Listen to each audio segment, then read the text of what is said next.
Now, the rest of the story.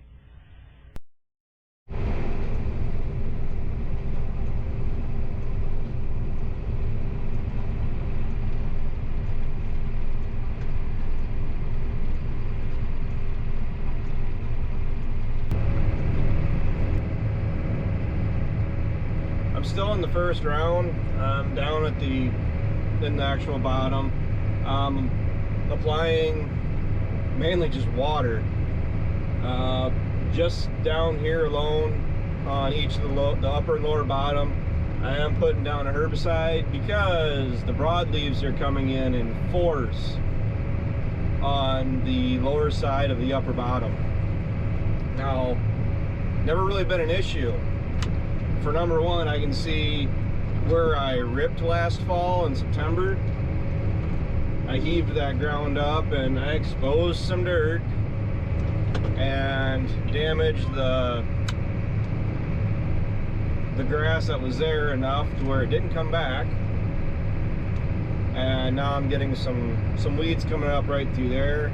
But I'm also seeing a lot more weed pressure than I've seen ever down here. There's always been a little, but not enough to really justify going through and, you know, spraying for it. On that note, I am watching for bugs down here. I'm seeing the random grasshoppers, so, but as of right now, it's not worth. Is it worth spraying for bugs now when there isn't much of hardly any pressure? Or do you roll the dice, hope that bugs don't become an issue and it makes it 3 weeks and I can get this stuff made? I'm gonna roll the dice. Seems how I don't have the insecticide available at the moment anyway, and I was planning on coming down and doing this a little later than I would have preferred. I should have done it last week, to be completely honest, because this stuff in particular, it's had water, it's had the nutrients.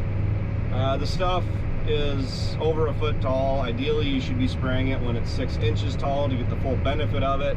The radiate, which is the main ingredient that I want down here, is a PGR, a plant growth regulator.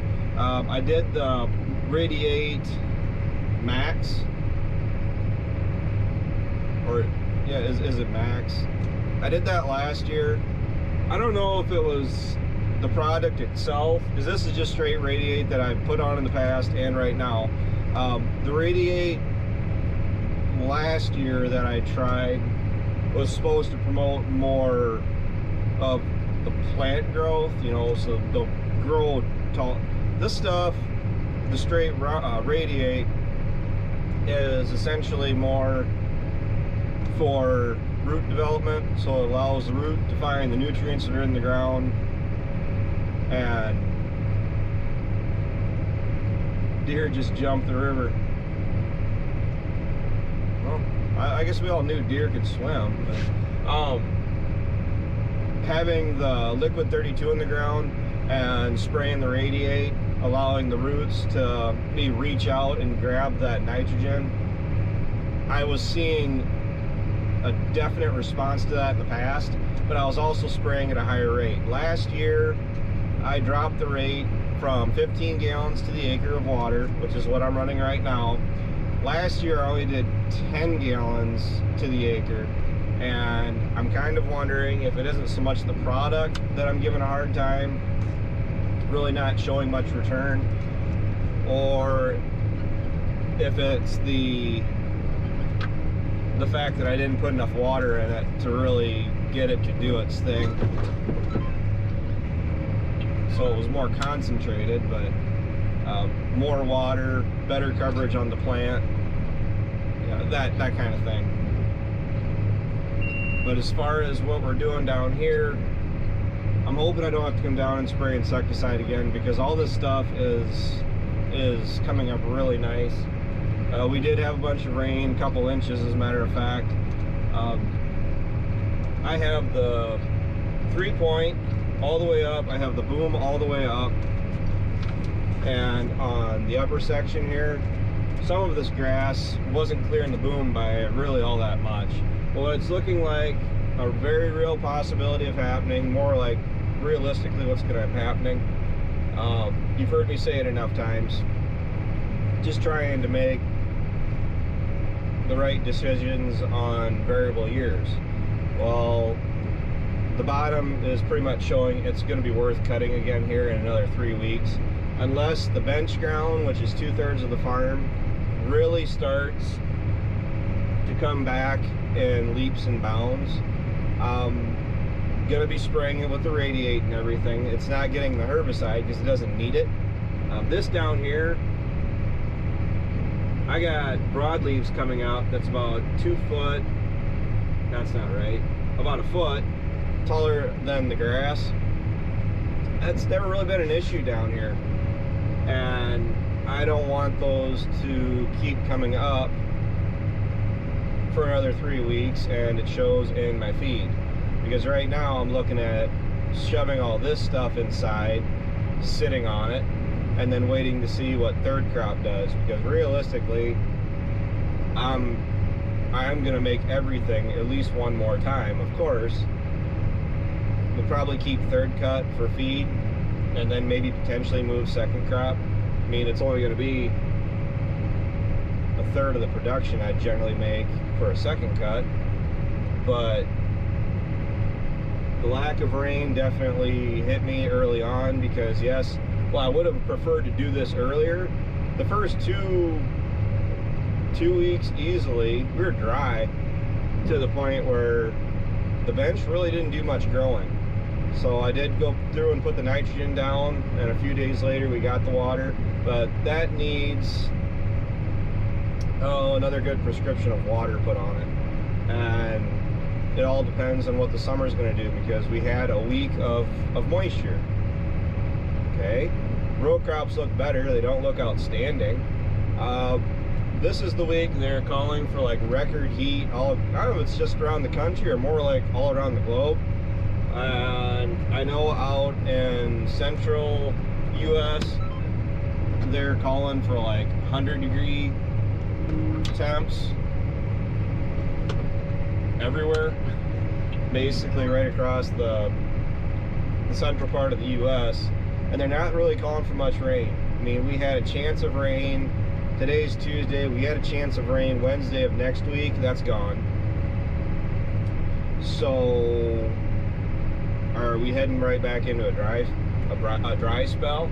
That's kind of what I'm figuring is going to happen here. At least that's what it's looking like, and it's kind of showing on the markets. I mean, corn and bean conditions really didn't improve much. They did a little.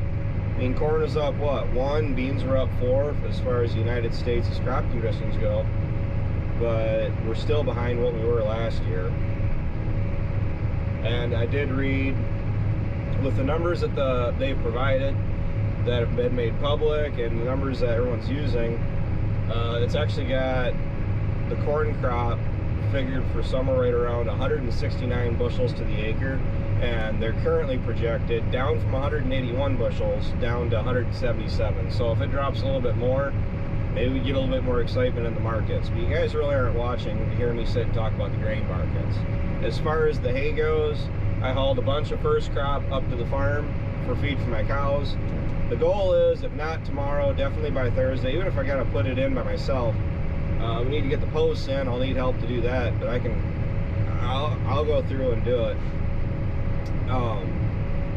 That fence needs to be put in up at the home farm so I can let my cows out to pasture.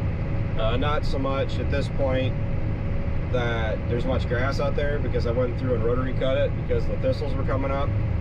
At this point, I just want to be able to get the cows out. I'm going to spray the fence lines off for Roundup as a quick fix to keep the cows from pushing the fence, because if there's nothing there for them to reach for, they're not going to be so hard on the barbed wire. What I really want to do, my intentions are, is to get electric wire around that pasture, and then they can just have it.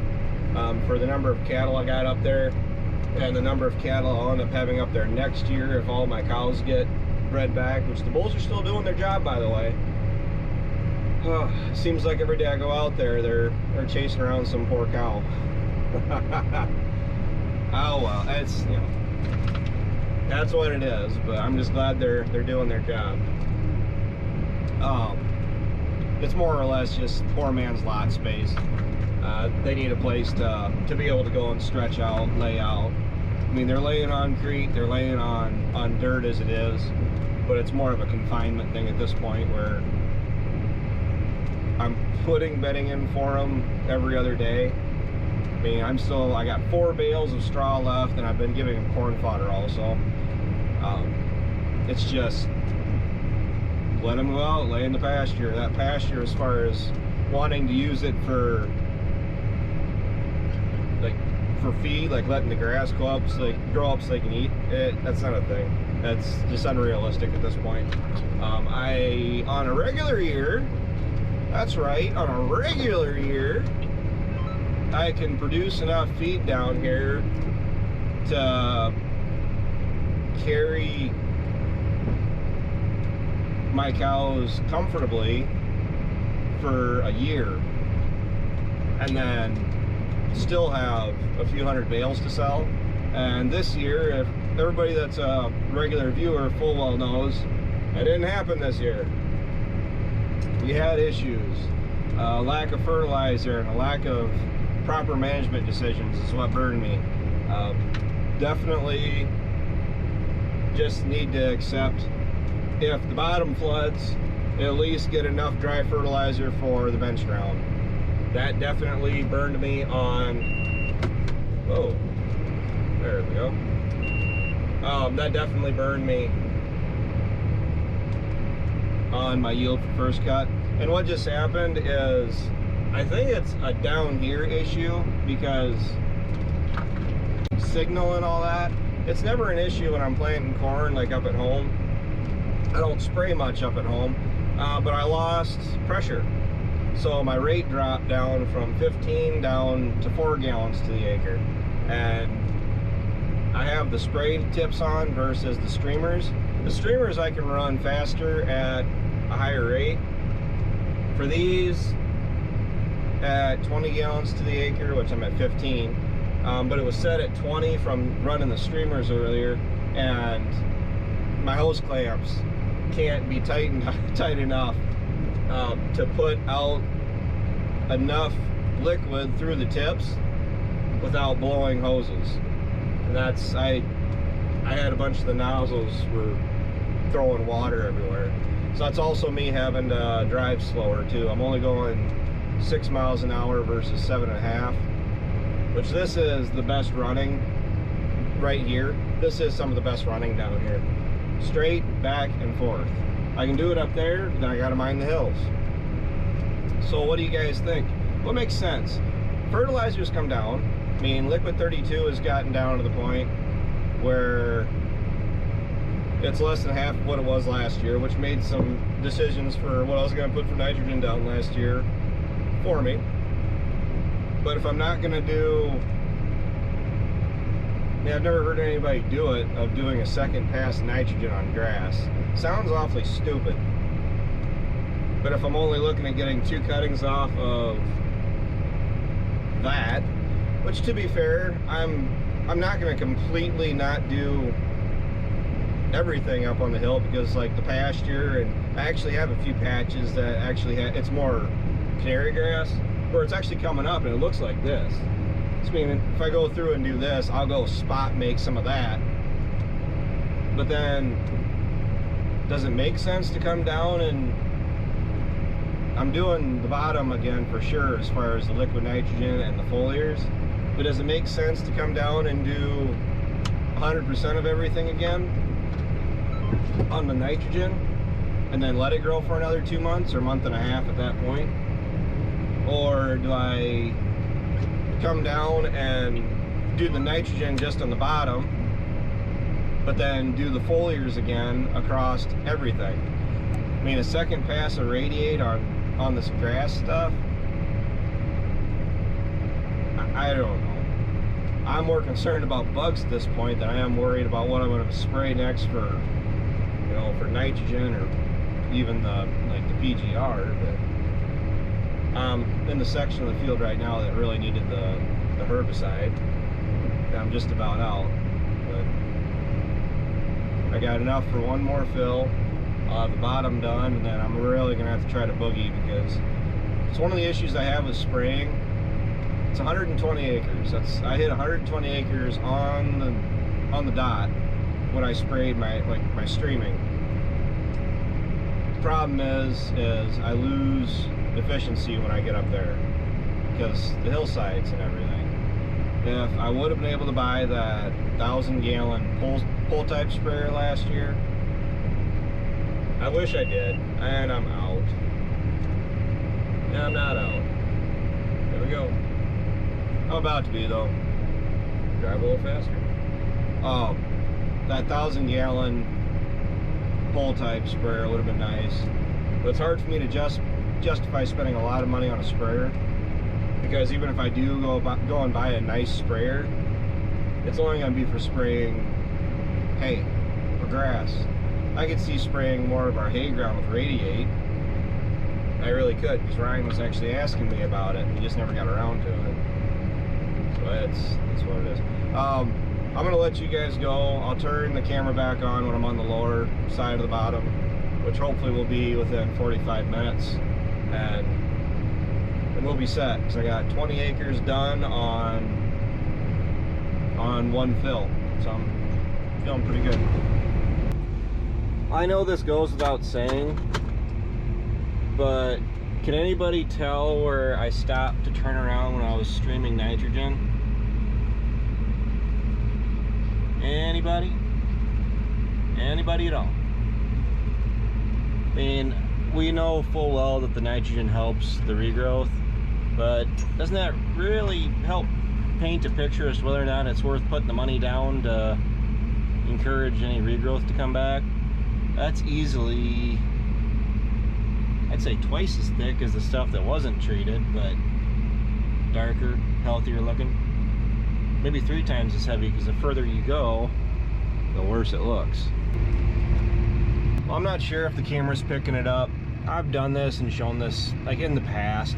I mean, just like over there. But when I came down and sprayed my nitrogen, okay, I did an outside pass from, as you can see, from there over. It's taller. It's twice as taller as this pass right there. And what I did, and what I'm about to do now, is there is, I'd call it a tram line at this point, because that's the pass I made. It's just straight back and forth. I mean, the length of this.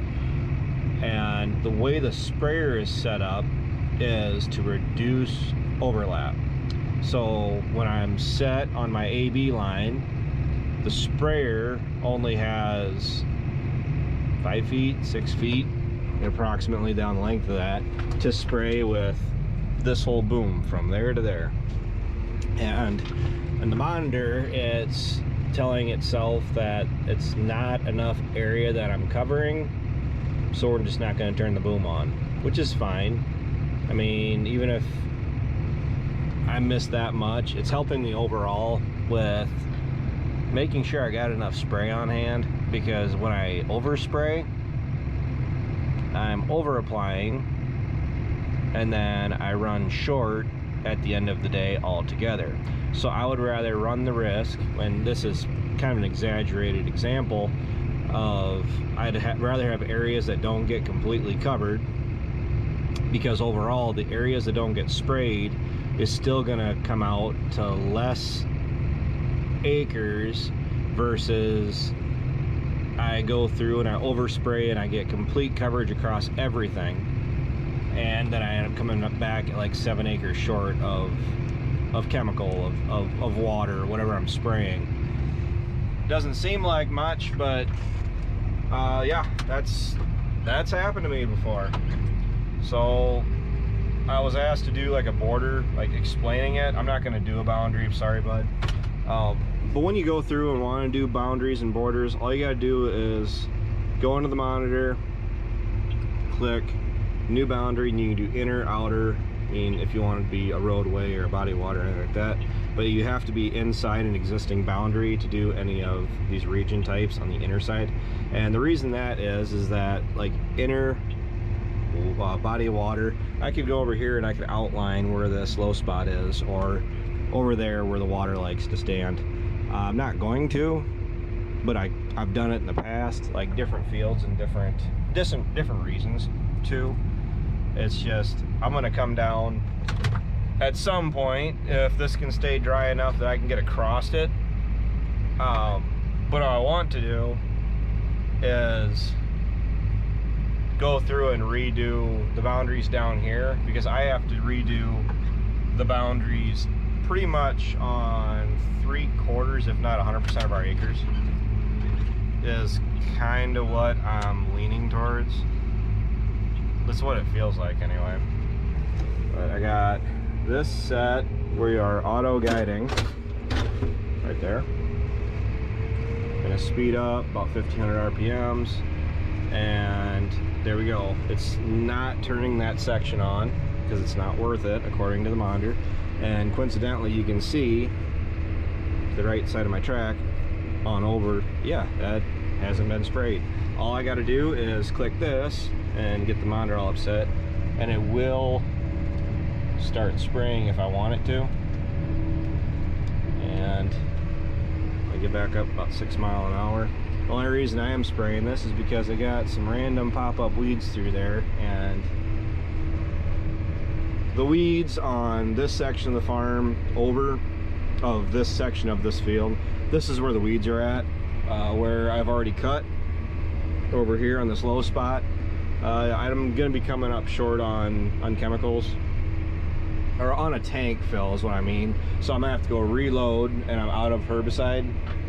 So that's okay if it doesn't get the herbicide. What the tanks have in them, they are the same tanks that my liquid 32 came in, and I didn't get them 1000% clean. So by taking them back home, and I just filled them up full of water, because when they're not spraying, they don't really need these white tender tanks. I mean, the big push for them is during planting when everybody is putting chemicals down. But for like right now, if I need to borrow a couple tanks, they're pretty good about it. And what I'm doing is just taking the tanks back home after I got done streaming, filled them full of water, and then applied my radiate right into the tanks, and I'm good to go. The little bit of 28, or yeah, liquid 28 that was in them is kind of mixed in here again. You can say it's kind of like a rinse out of the tanks by just putting straight water in them. And what that'll do is put a little bit of nitrogen into my foliar now. It's not concentrated enough by any means where it's gonna hurt anything, or probably even really see much benefit from it. But I can make myself feel better thinking that I'm giving it just a little bit more of a boost to get this stuff to perform. I'm not seeing much.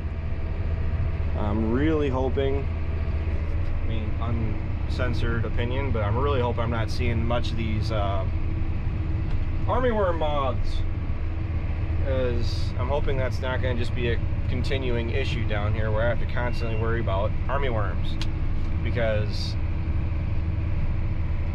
it's aggravating beyond belief. So that was really annoying to see my first cut get dinged like it did. But I'm going to be able to go through and do everything that I cleaned off. There's that deer. I already went and did the outside round, so we're good in that regard. See right here, that is everything along the hillside, so we're good there.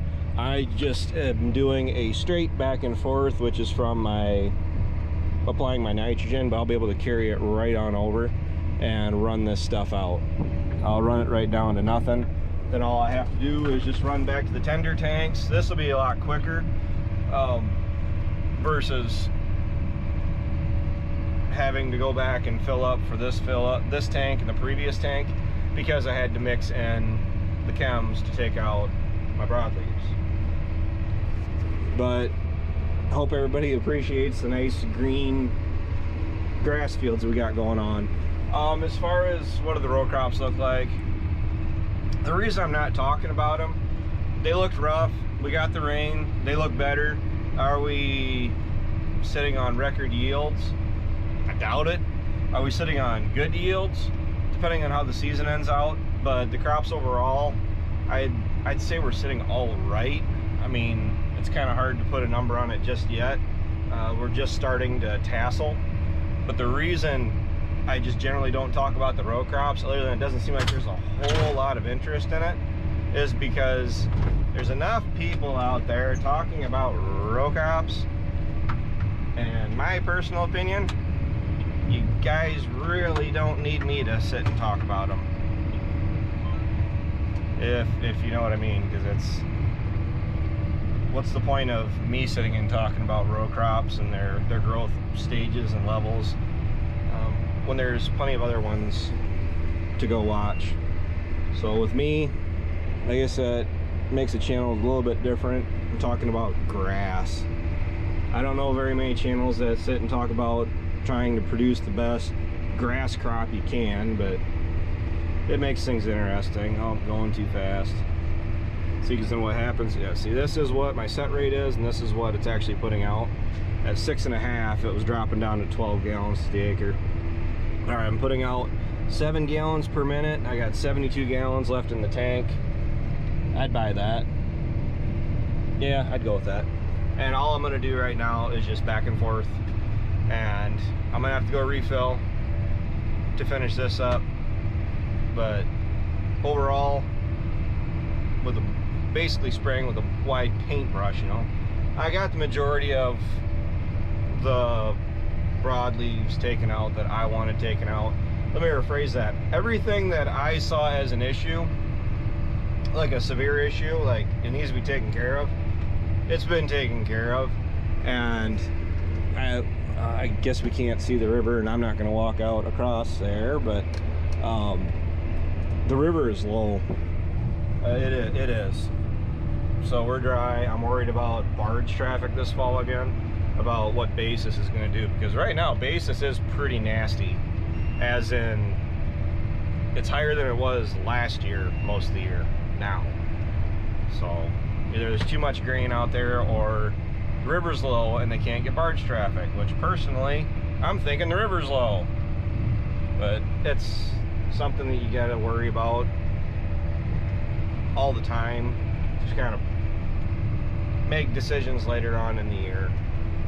But just seeing how low the grant is now, I mean, the grass is actually growing up on the bank where it was bare in the past, but just seeing how low it is now, if we're, I guess, multi-year, I don't want to say drought, I want to say multi-year dry is kind of what we've been. I think this is the second or third year that I guess I would go ahead and say, yeah, we're dry. But that looks pretty good.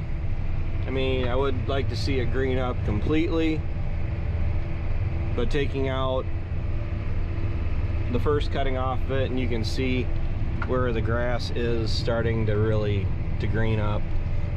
I'll keep you guys updated with how that looks the rest of the year. It's got a date with the river. I really was not planning on using the mole plow down here again, but on the rest of the farm I won't. But on that right there, I'm going to, just to try to stack the deck going into next year, to give me a better chance of getting in there and getting that made. I mean, I'm here, I might as well make it, right? I mean, taking out the fence over on the upper part of the bottom was huge. I mean, it made it a lot nicer coming down here and making hay and spraying and not having to drive around everything. I mean, this is a hay farm. It's a feed farm. I mean, if I keep transitioning my operation into cows like I have been, where I need 100% of the feed that's down here, which I would really need to ramp up how many cattle I had on hand before I'd actually have to feed out 100% of everything that's down here. But that isn't a concern. Really good example of what happens when the water dries up and you're able to get everything cleared off. That had water clear out to where the new growth is coming in, and reclaimed it for now. It will have water on it again. It's going to. I mean, we flooded this spring that's the first time we've had a flood. I don't even know if that's the right way to say it. It had water drained into it, or backed up into it from snow melt. We didn't actually have like excessive rain, which has probably been a different can of worms to deal with altogether. If this would have actually flooded down here from severe rain, where we had inches and inches of bad storms, what would happen would be is then you're getting all the water from the hillside. Everything is flowing down into here on top of the river, overflowing and building up, and that would just make a complete mess. The longer I'm down here, the more apt I'm going to have to deal with that. I've dealt with it in the past. The first year I picked it up, it actually flooded in September, and it's no year's the same. It's just the way it is.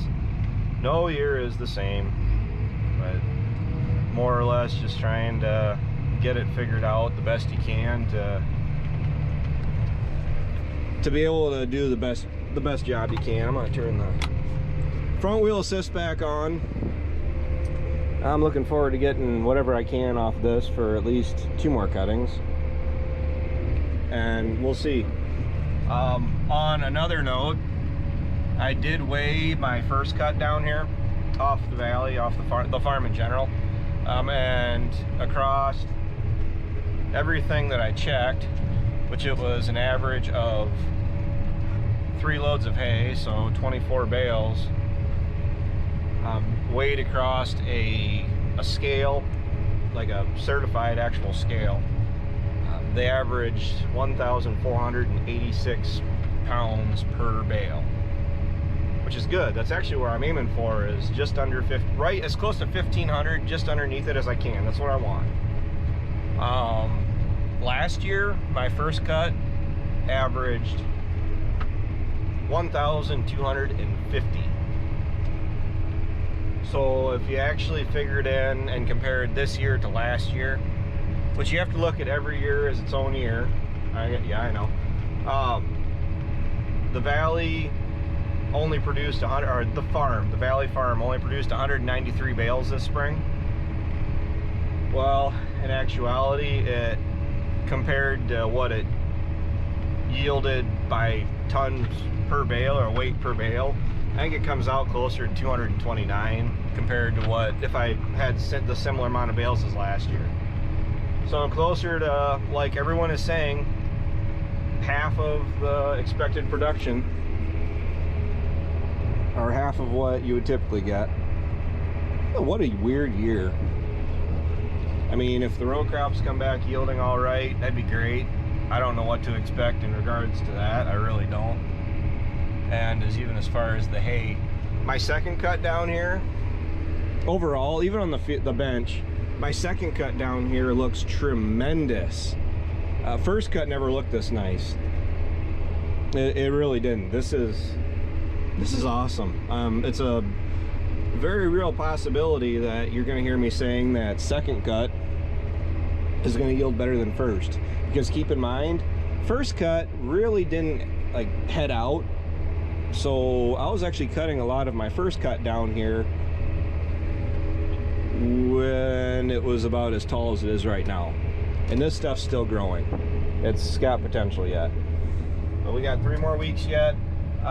In closing for this video, once I get this done, as long as I don't have to come down and spray for bugs, for army worms or grasshoppers, whatever it ends up being, we'll be down here with the 4-wheeler for the most part, just keeping an eye on it maybe once a week, and we'll go ahead and get it cut.